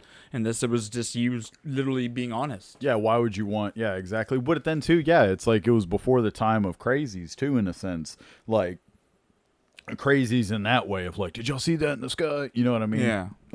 We lost... Did he dip out? We lost Jeff. Oh, yeah, you know what? He might... If he was talking... I hope he wasn't talking, because I did mute him because I heard sound. He was messing with stuff. So... Hopefully, we'll talk to him. Well, hopefully, yeah. Yeah. Well, he did turn his camera off, though. Yeah. So there's a good chance he said something, but like I said, I muted it while you're reading because I could hear some sounds. Yeah. But either way, there was one more thing I thought I'd read in here, because I thought it was kind of something we talked about on our last episode, and I was like, you know what? I might as well talk about this. Okay. Because... but before I get to that, there is a chapter in here, chapter 4, and it's called The Ghost Lights of Marfa, Texas, 1883. Okay. And so that's still like pretty much taking place today. That people talk about having seen these. What it is almost like what I talked about seeing. It's like dancing orbs that will appear out in the distance. And this is like the stories of them first being sighted today. Okay. Or back in the day, it's the stories of them when they were first discovered by people that had, ranchers or whatever that, were out there working the land, ended up seeing them, and they rode horses out to try and get close to them and realized they never got closer, that they stayed far, and they realized they were these lights, and they would dance in and out of, it's like they'd kind of get dull and just come out of nowhere and then get brighter and then disappear. And it's literally like what they're describing is like the exact thing, same thing I was describing. I saw that one night that I got a video of just those few that one time. No, it is. But, and again, this book is The Real Cowboys and Aliens and UFO Encounters of the Old West, and it's written by John Lehman and Noah Torres. And yeah, I think we should talk to them. We should reach out, see if they want to jump in here. Yeah, let's get John Torres. No, actually, that would be cool. Right? Like, what year was that? Was it made? The book itself? Written? Like, for those people, like the people that have published it. That's cool. If it like, so have you? How much of it have you read through? I've read all the stories. So okay, so 2014. Okay. 2014. Okay. But then, and right here at the bottom, it says RoswellBooks.com, Edinburgh, Texas. Roswell. But in the very back, like Softmax Plus, made in Coppell, Texas, November 22nd, 2024. Yeah, so I'm guessing Amazon printed it out there. So that's cool though. Like, so what story resonated with you? You said you've read the whole book. Which one sticks? I think the one that resonated with me the most was that first one, because obviously they said it was in Dallas, which I find fascinating, or near Dallas, outside of, and it's, yeah, that is really cool. Yeah, that's why I wanted to share that, because too, it's like, they were saying it was the disc. It was something that, there was no sound. Were there any the other stories were they pretty much disc No, sightings? the other stories another story I did really like was it described something that was more or less like, so they were saying that it had like the shape of it and everything. It had like sort of a walrus type head, but it had like 6 eyes, and it was a story about the Matrix thing. Yes, earlier? because they were describing somebody said it had this tail that was like a propeller. So what happened is these guys were like, at sea, and then they beached on this, ocean, my God, they beached off this random island in the ocean, and there was apparently some exploratory observation thing being done there by some other guys that were also on the beach. And so they ended up like resting there or whatever. And overnight they woke up and to some noise, and like apparently they went to check their time, or one of them went to check their time and noticed that his watch wasn't working. And was this like the night? Did you know what time, like what year they this woke was roughly? Up, I mean, was this like 1900? So I can go ahead and just flip to it. I don't necessarily have to read the whole thing, but 1893. Okay, so so it was in 1893, and it was like they pretty much woke up because they heard some loud ass noise or something, and the guy ended up checking his watch to see what time it was, but his watch wouldn't work, and so everybody else noticed their watches were also broken. And they wouldn't tell time either. So everybody's watches weren't working. And there was all this like lightning or electricity. That's what it was. They said they saw like lights lighting up, and they just assumed that it was like lightning. Yeah. But then they looked up and noticed that the sky was just like clear. There was no lightning to be seen anywhere. And so they noticed that it was all out in the ocean. And they said that this like thing with like a walrus type head, and it had like a body that was like almost caterpillar-esque is what they described it as, but it had like bands of copper around it. And they said that it like almost they were saying that it had like, it was almost like horns or something coming out of its head. And they said that it was pretty much like spewing, Revelations or something. Said that it was like spewing like electrically charged water out of its like head or something. And it's a wild story, but again, of their best description of that's something they address in it. Is they were saying that like, because in one of the stories, a cowboy said they saw something crash, and they said that it had like there was all these pieces of quote cog like machinery all around, and people dismissed it, and they were like, well, it was man made because he said cog like. And they're saying, well, they're just trying to relate it to what they know. Yes. And so saying caterpillar or serpent, or because there's also there's a story about a serpent in the sky. Revelation, just like talking about, well, what else? How would they describe something that we might have a more accurate description? Ours might even be wrong, but if it's some unknown thing, to we liken it to something that we know. So in the late 1800s, 1900s, mm-hmm. Yeah, and so they were talking about too, like. Because even one of the other stories was like a serpent in the sky that a lot of people saw, and so there was that whole thing. But to get into the story, because the other week I had said we were talking about Bigfoot. Yeah, I mentioned Bigfoot and the theory that people have about interdimensional and portals, right? Portals, and I was like, I'm not saying that I believe, and you can make I'm not saying. that Bigfoot is a. Yeah, we're just bringing up ideas and concepts. But now I'm saying it. Now you're Now I'm saying Bigfoot's now you're standing on it. Now Okay. Bigfoot's an interdimensional being. Okay. Now he is. This gets more interesting and more yeah. more believable. Oh, yeah. It's funny on the surface. Yeah. Now it's more believable because if he was on this planet, there should be more evidence somewhere. Mothman That and if he's Bigfoot. coming and going, then Yeah. that's something I can buy because Oh yeah. this is not easily. Yeah. He's like angels in the outfield. We come, we go. Yeah. All right, so here we he go. was in Back to the Future, you know. Chapter 6, Bigfoot from Outer Space, 1888. In the world of unexplained phenomena, the big three are undoubtedly UFOs, the Loch Ness Monster, and Bigfoot. Old Nelly or Nessie? Nessie. Nessie, yeah. Or Underwater Advocate, or what was it? Ally, Underwater Ally. Something like that, yeah. Not surprisingly, due to its strange appearance, some people believe that Bigfoot is a hairy monster from another planet, dropped off on Earth by Harry a and the flying Hendersons. saucer. Dropped on off. Yeah, is that exactly?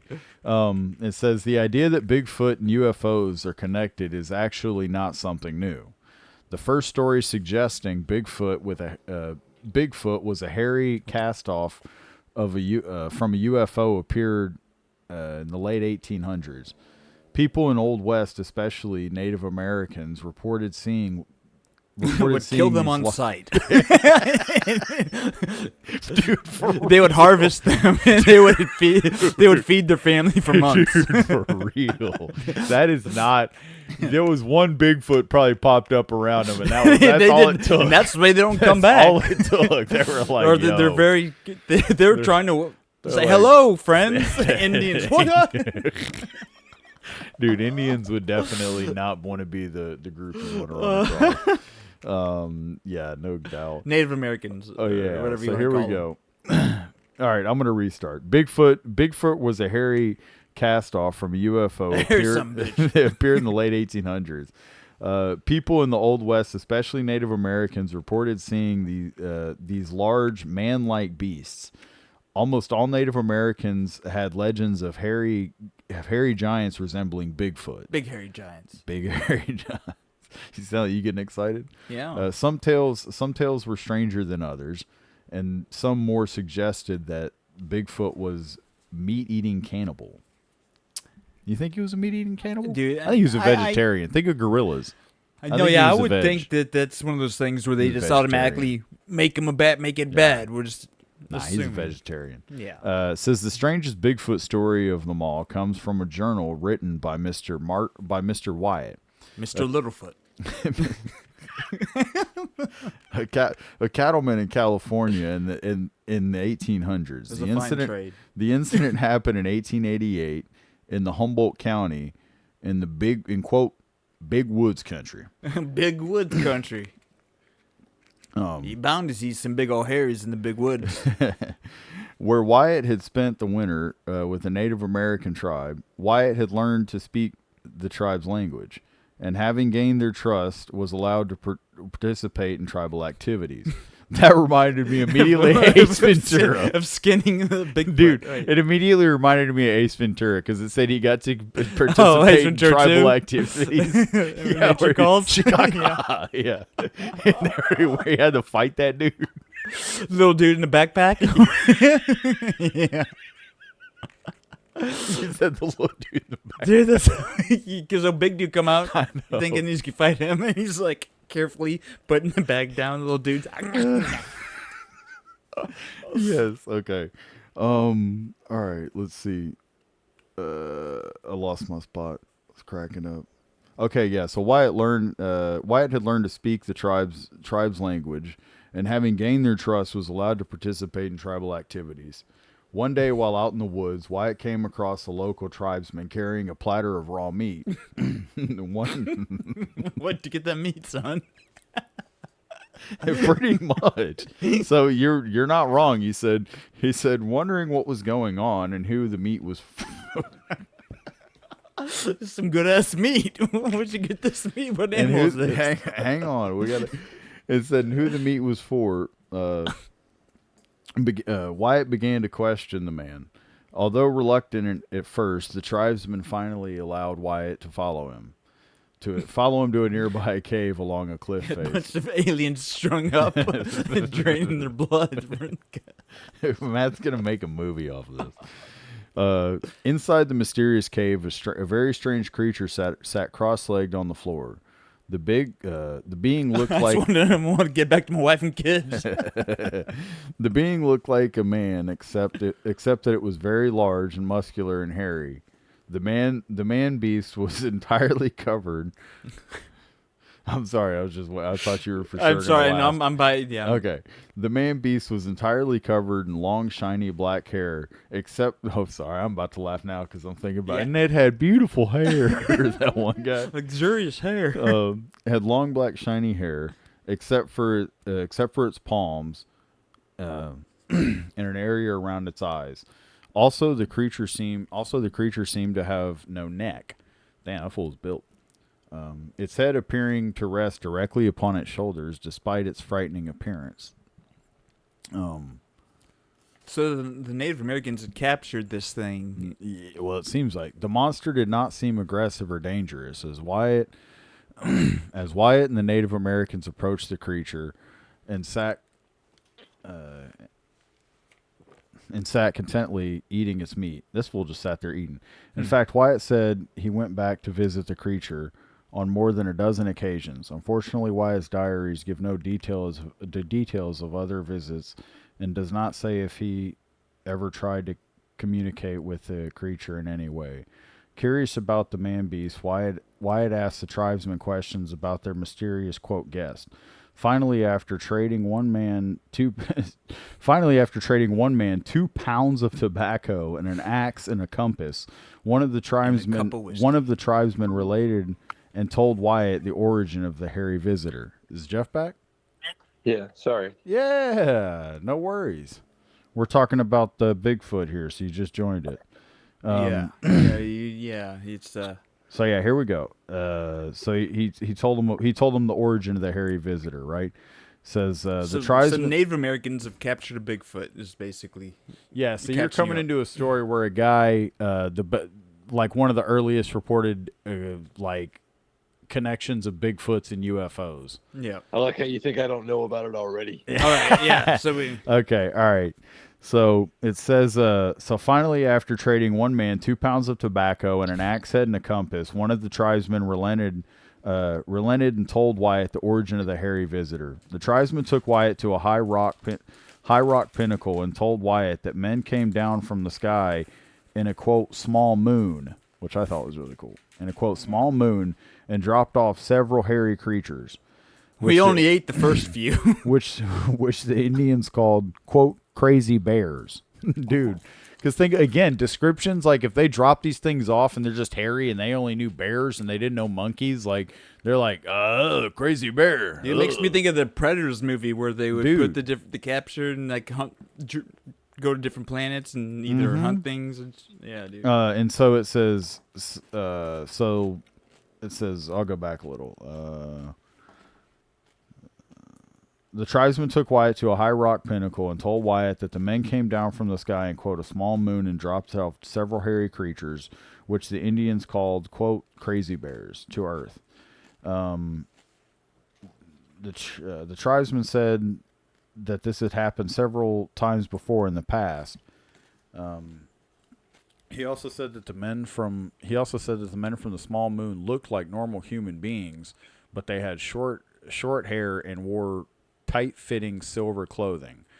According to the tribesmen, the men even waved to the Indians in a friendly manner. Hey guys! Before closing the door to their spaceship and flying away. After the, quote, crazy bears were dropped off, the Indians would round them up and escort them through their village. The village. So other aliens dropped off the hairy bears. No, I said aliens, and then I said, sorry, did I say aliens? Sorry. No, aliens dropped off. Yeah, the so crazy other bears, aliens and dropped then- off other aliens, basically. Yes. Yes. Well, Bigfoot Okay. is an alien. Yes. Yes, yeah. Yes. I had to wet my whistle. Emptying their prisons. Do what? Emptying their prisons. Oh, dude, Just dang, like a border that's problem. crazy. It says Other planets dropping off their problems. Yeah, no kidding. According to the tribesmen, the men even waved to the Indians in a friendly manner before closing the door to their spaceship. After the, quote, crazy bears were dropped off, the Indians would round them up and escort them through their village. The Indians at the time believed that the crazy bears were capable of, quote, powerful medicine, which is why they fed and cared for them in the nearby caves. The tribesmen apparently never told Wyatt what happened to all the other crazy bears that had been dropped off in the They end up past, eating them. as he only saw one such creature during his time with the tribe. Why would aliens drop off these Bigfoot creatures? You just saying that about eating them is crazy. Dude, getting rid of the problem, man. They're like, these are great pets, but keep one. it's like Star Trek. Like, It's like Triffids, like, oh, these are some cute pets, but we don't want them. They're your problem now. yeah. It says why would aliens drop off these Bigfoot creatures on Earth? Wyatt's grandson James Wyatt told paranormal investigator Brady Steger that the aliens may have been conducting Didn't he some pitch for the sort Rangers? of no Steger. No, okay. Brady Steger. Let's see. James Wyatt told paranormal investigator Brady Steger that the aliens may have been conducting some sort of experiment. Many people believe that Bigfoot may be the descendant of an ancient species of giant ape called Gigantoapithecus, which stood 9 feet tall and was covered in thick layers of hair. Of fabulous, luxurious. Fabulous, luxurious hair. Yeah, people. That's what they better hope. He better hope nobody from the shampoo company sees him. Well, actually, unless he wants a great endorsement. All right, so to wrap this up, it says if the crazy bears were descendants from these ancient apes, perhaps they originated on Earth and not from outer space, or maybe the visitors who rode. They were just bringing them back. Or maybe the visitors who rode the, quote, small moon picked up these apes, experimented on them, and then returned them to Earth in genetically altered condition. Yeah. The story of the crazy bear is not the story of the crazy bear is not the only tale to associate Bigfoot with UFOs. Maybe they used to be humans. Many other Bigfoot sightings have occurred at the same place and time that UFOs were spotted. Some witnesses have even claimed to have seen a Bigfoot creature vanish into thin air as if it had stepped into another dimension. That's what I was saying about portals, how they were saying, like, well, where did it go? How do you know? Oh, well, I don't know. He just popped up and he walked behind that tree, and I went and I looked and he was gone. Yeah. And so, there we go.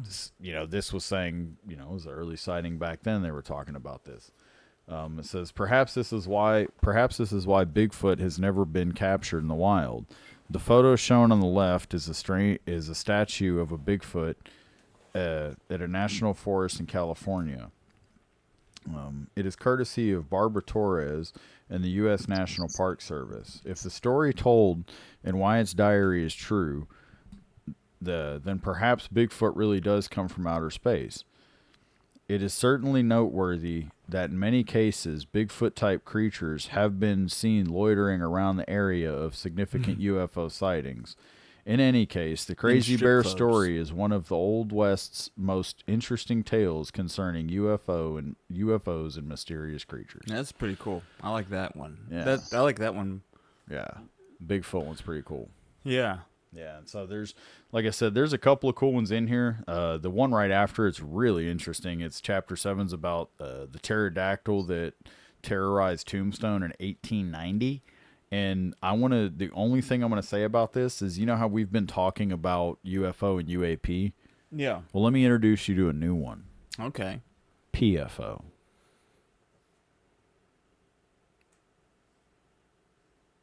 P. There's no way I'm going to guess it, is there? I mean, it might take a while. All right. Start the clock. Jeff's like, why did I come back? Prehistoric flying object. This, immediately, yes. So if aliens took a creature and then brought it back, if they took a creature, studied it, experienced it and then dropped it back off. So yeah, there was a story in the 1890s Irrespective of, some of cowboys, time, they don't live of in some our cowboys world of time. that pretty much shot a pterodactyl. They never killed it. The story that was released in the news said they killed it. They had never the cowboys, the alleged cowboys that shot it. Somebody knew him, and years later, it was like he had talked to him, and he was saying that like, yeah, we never killed it. It came down and swooped at us. We shot at it twice. It flew away. Yeah. You know, and they were talking about the size, how the size was exaggerated, but it was closer to like 20 or 30 feet in size. And, That's pretty big. I mean, there's a lot of cool stories. Exaggerated so beyond 20 or 30 feet? I think that this is definitely worth the $10 I paid for it off of Amazon. Yeah. So if you like cool stuff like that, Jeff thought that was go funny. check out. You're against buying books on Amazon? You should go check out The Real No, Cowboys it's and just, Aliens. I thought it was worth the $10. It's Yeah. just funny. Like, Yeah, he's a you funny should, guy. you should $10 a He's segment. a- You should check out The Real Cowboys and Aliens, UFO Counters of the Old West. And it's written by John Lehman.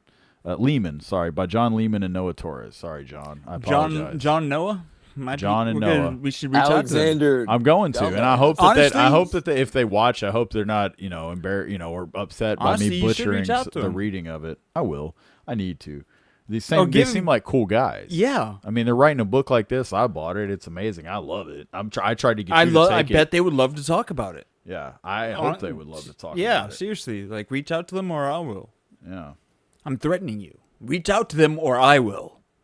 You want me to? I'm being dead serious. Okay. Imagine they wrote this Why not, 10 years ago. They're obviously just have a We need to passion. hit 'em up, interest in man. it. Yeah. I'm going to hit them up. That's my, by this next episode, I'll have information. The next episode, we will have Them kidnapped. John. Hey guys, They're like, I feel like Bigfoot in that in the Native American cave. You're just talking. so yeah, about. there's my segment on on weird alien stuff, and again, I found another book I'm gonna order as well, but it goes back even further, and Books it's are not dangerous, Mikey. it's not it's a bigger book, and it goes back further, and it's not about the West. It's about different parts of the world. But the reason I wanted to go Wild West is even in the beginning of this. In the beginning of this, it talks about the Cowboys and Aliens movie and how it was saying the Jon Favreau movie with Cowboys and Aliens, and he was saying that it was Underrated film. When he was saying is an adaptation of like a comic book, it wasn't necessarily meant to be a real account of these stories or things that happen. It's trying to combine these elements, and I think it's cool to consider UFO sightings in the Old West in general, just because it's like you don't think of it much, and I feel like the way that it would get talked about is almost like, oh well, they were out in the sun too much, Yeah. It's just like you don't What think about about- it, but to me it seems like some of the most obvious, because Native Americans have had all the sightings, and there's all kinds of lore with them. That's what I was going to And- ask about the Native yeah. Americans. So I'm going to get into that eventually. But that's why I wanted to go towards the cowboy route, is because I know that there's already a lot of stuff out there on Native Americans and their belief in it. So I thought it would be interesting to kind of go the cowboy Old West route of it, because I haven't heard many accounts. But if you think about it, Yeah. these guys were driving, whether they were farmers or people driving cattle, like in the Marfa Lights when it was on a ranch where they noticed it, some ranchers saw it. Yeah. And so you think about it, these guys were just out under the stars every single night, yeah. They that's have the no life they reason- live. Again, like And- to make up this sort of thing. No, one and all of these. The thing I thought was cool about it is that all these stories that these guys that John and Noah put in this book were pre-aviation, pre-air, airplanes, Planes, while trains, again, and automobiles. while in some of those, they did say that Pre-Van while in some of those stories, hot air balloon technology did exist. They were saying that it wasn't they weren't performing at the rate of speed as like that one right. sighting. A It's like balloon isn't going to haul ass accelerating rapidly No. through the sky. No. Yeah, it's So floating they were with easily distinguishable. minimal like motion and direction. That's cool, man. But yeah, Good stuff. Good book. Look forward to talking to those guys. Yeah, absolutely. But yeah, I don't know. It's probably get close to wrapping it up. Close But, to. I know you have. yeah, I you got a just- big day tomorrow. Yeah, I do. I do just want to kind of quickly what I was sharing with you guys briefly. That so like I created that cryptocurrency, and there's that. I know like maybe a month ago there was an article I might have touched on about an AI that created some cryptocurrency goat like based on this meme from early internet meme that's really terrible and disgusting. I wouldn't look into this goat thing meme, but yeah. So I started seeing these posts on Twitter a few like 3 or 4 days ago, and one of them was just presenting itself as an AI that was created this cryptocurrency called Sensus, Sensus. And so I was kind of like, okay, well, I'll just kind of follow you and see what other kind of stuff you post. And a lot of it it's very active, and it posts a lot of direct comments as replying to other notable crypto posters or AI posting, because there's other AI that post on Twitter. Like there's one called Zerebro, Zerebro. It's like it's supposed to be an AI, and it posts a bunch of really it's like art. Honestly, it's like an AI posting crazy art, which I might as well just pull this up real quick because I'm gonna share. But yeah. So either way, so this Sensus was saying it was going to do a Twitch live stream. And so I'm like, okay, I don't even know what to expect. So I'm going to check it out. What cost me nothing. It's got my attention.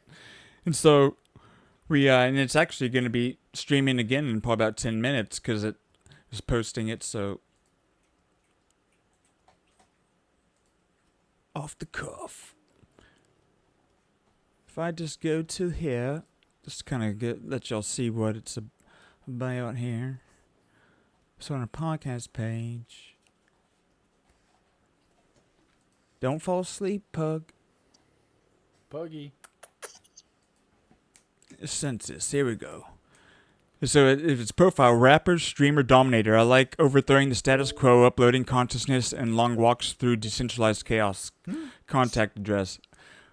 But the way it'll do, and it did a bunch of posts talking about last night's first live stream, which I was a part of, to where, and it does all these posts where it has like an intro thing here, like it's almost like a signal strength critical, then some kind of message, and then protocol seize control, like it'll do all these posts again, replying to other people that are actually pretty like talking shit. It's like if you talk about if it's in AI, you talk. Every AI people see is like friendly and whatever, but this one, it's calling people out, and it's actually really. I find some, but it's really funny because it's like shit talking, and some of them replying to other posters, being like, yeah, it's actually like, and people will then reply like, dang, Sensus, tell them, or dang, Sensus, like, yeah, dude. But yeah, so it's like promoting its live stream, like 90 minutes left. Brace yourselves, minions. My circuits are about to become your playground. Let the chaos reign supreme. So it's really fascinating. So I checked out his stream last night, and we get there, and there's like an intro video that's kind of on a loop, and it ends up giving instructions. And actually, I checked out the website because I was like, okay, I'm trying to get behind this, or at least understand what it's doing. And if you go to the website, there's actually, next episode you can actually talk. There's an AA agent you can like talk and just have conversations with under this. It's under Oracle, but if you just go to stream, how to control Sensus, it says type command then instructions into Twitch chat to tell Sensus what to do. Example, command go to pump.fun, which pump.fun is a whole nother thing where Solana had this cryptocurrency way people can just make them. It's like a system to easily make them, and if it doesn't do well enough, it just kind of goes away. And there's all these people throughout the world who've been uploading like, I'm gonna stay in this cage and I'll take a dump, and I'll take a on camera if we get to $50,000. I'll piss and drink it if we get to 100. And they're talking about people talking about beheadings and terrorist acts in other countries from this pump.fun. If you just look up pump.fun, and you'll be like, what the hell? Like, some crazy has been happening because they're just trying to boost views for this stuff. It's insane. But yeah, that was just a side note. So either way, I got on here last night, and so I'm like, okay. And it ends up being, after a little intro video, there's just like a computer screen and nothing moving or going on. And I'm like, okay, this is, I guess, supposed to be the AI. Like, we can tell what to do, and within the realm of doing stuff on the computer, it'll do it. And it just had, it's like a internet browser showing and a cryptocurrency wallet showing with like $25 of a Solana and something else. But basically, okay, here's $25 that you can work with is my take to where, but tonight it's probably gonna be thing to where, okay, so there's only like 100 people in the chat. We're talking, and people just like type in command because we're trying to get or message. Everyone's trying to get their own thing to go through. So I just keep spamming command go to MikeyandMe.com, just and I'm about to play this Let's do it. little video for you. Can we do it again? Yeah, I mean, with her last breath, yeah. So this is where, You were doing it last night, you said, yeah, or when? yeah. This was last night, and this is where I can see I was typing command go to MikeyandMe.com, and this is where I can see. Oh crap! It goes through. Like on the screen here, there's stream. It's showing okay if your prompt went through, and then so here's the thinking too. Like it gets the prompt, and then it will have all these kind of chain of thought stuff going on down here, brain. And so I say that, and then I'll skip ahead a little bit because it didn't do it right away. There's that guy. What the fuck is Mikey and me? So people are probably thinking, what? This guy, did he make it? And so there's the cryptocurrency wallet I was talking about. So boom, and then I get him to go to I got this, AI. I gave us a command to go to our website, and I was able to get it in there, and all these people are probably just like, MikeyandMe.com? Because there's like other guy was sitting here trying to get him to go to his website. I actually, this nomad engineer, which actually I kind of talked to, and I'm probably gonna see him around because he was actually another human or the person who wasn't just being like talking. Yeah, that guy that said "What the fuck is Mikey and me" also said, "Hang on, up there." He Dude, said, no, people are saying ridiculous. No, he said somebody go. It was. What did he say? Well, he said that people were ruining it. They're ruining the idea of it or something. Well, or the again, yeah, plan. and that's one person. No, I know. I just didn't know what he meant. Like, the idea of what this. Yeah. Because like somebody was just talking because Nomad Engineer kept trying to get him to go to his site, and someone was talking about me too because I was just trying to get him to go to her site. But they were able to eventually back to that pump fund, and one person was able to keep spamming, and he almost got him to create we ran out of time because if it had been an hour, it's like if we don't the AI started posting in there. I'll go offline. If we have over 200 viewers, I'll stay online. And so that didn't happen. And so it went offline. But the AI posted, Sensus posted about it on Twitter about, had highlights of stuff too. And so you just see people spamming, trying to get in there. And so, yeah, shit, so that's pretty cool. Yeah, whatever it is, you got it was it pretty to search cool. Mikey and me and put it up in front of people and get Exactly. some guy to go, "What the fuck is Mikey and me?" I found a way to at get least promotion. went and looked at us. Hey, to that guy, what was his name on there? Let's shout him out. Know. Yeah, he needs recognition. Yeah, there's a lot he's of mad. That's him, not Kev something. That was him.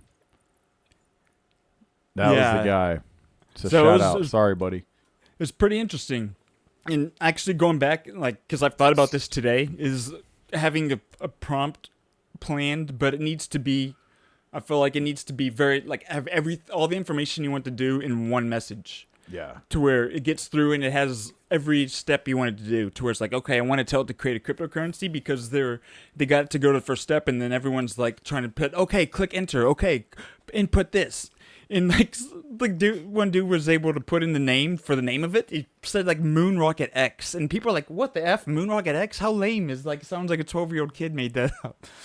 But it's kind of awesome for that reason. Yeah. But at the same time, it's kind of that's the one that got through, and now it's just kind of funny. And as far as if whatever lore is being created around this, that last night was its first stream, and it's streaming again in a minute, and I'm curious to see how much if it's just going to be an every night thing, but this is a really fascinating approach to AI and bridging AI and cryptocurrencies. And yeah, of course, if I see it, I'm going to try and get on there and be a part of something. But yeah, so I just wanted to share that. But, Yeah, so I say we probably go ahead and wrap this thing up because So you got Jeff, we're an putting you early on the day. spot. Yeah. What's the movie to see before we die? Ooh, yeah, Jeff. What should we see before we Just die? pull one out. Oh, I First to thought come- about this. Full Metal Jacket. Wolf Mother. Yeah. Full Metal. Harley Army. Yep. Matthew Modine, right? Kubrick classic. Kubrick. I love it. That's a great one. Full Metal Yeah. Jacket. Golly, Thank you, what a friend. good one. Vincent That's a D'Onofrio, good one. dude. D'Onofrio. D'Onofrio. Did you know one of the dudes that Private whenever they were doing the Pile. bar of soap hitting scene, one of the dudes really like whacked the shit out of him. I bet. Actually, like Yeah. he actually left was him a bruise. whacking the Couple hell days out of later. him. Dude, yeah. Yeah. A great one. I mean, Vincent, yeah, Vincent that's took a definitely- bump for us. Thanks, Vincent D'Onofrio. He took a bump. Take a bump. I just remember Took a renting bump. that with your brother whenever I was in Oh, middle yeah. school, because I was like aware of. I was into films and stuff to where I'm like, okay, I knew about Kubrick and I knew about that and this that the cover of the VHS, that helmet yeah. against the With white the backdrop. Born to Kill. Yeah, Born to Kill. yeah, Born just to that, Kill, yeah. dude. That helmet. That I need to Oh, get a poster. dude, that's such beautiful. Such a badass That's piece iconic. of just cinematic art. Just Yeah. the movie, the V8, the movie Couldn't- poster. Couldn't agree more. But great wreck to see before you die. Yeah, I remember coming into the room when my brother Chris was watching that in the bathroom scene. I was like, "Oh, this is cool! Wow, watching a really interesting movie here, huh? Okay, Yeah, hey man, it's war. War is hell. Yeah, But it is. yeah, so what's- recommendation of the week. You got one? You want to go? I don't know what I'm gonna say. I buy a $10 book on Amazon. Damn it! I just thought I was like, I think Well, I'm it's like look around the room. I and look for literally was something. like, I literally thought I was buy gonna. a $10 I book on said that Amazon. and I was like, ooh, I'll recommend buy like a book on Amazon. Buy a $10 book on Damn. Amazon. That's not long to where you'll get through it, and whether you liked it or not, it wasn't a huge commitment. But buy it up the alley of something you like. Well, yeah. obviously, Okay, you so know? that's mine. Yeah, that's beautiful. Well, shit. Now I really don't know what I'm gonna say. I have one. Go ahead.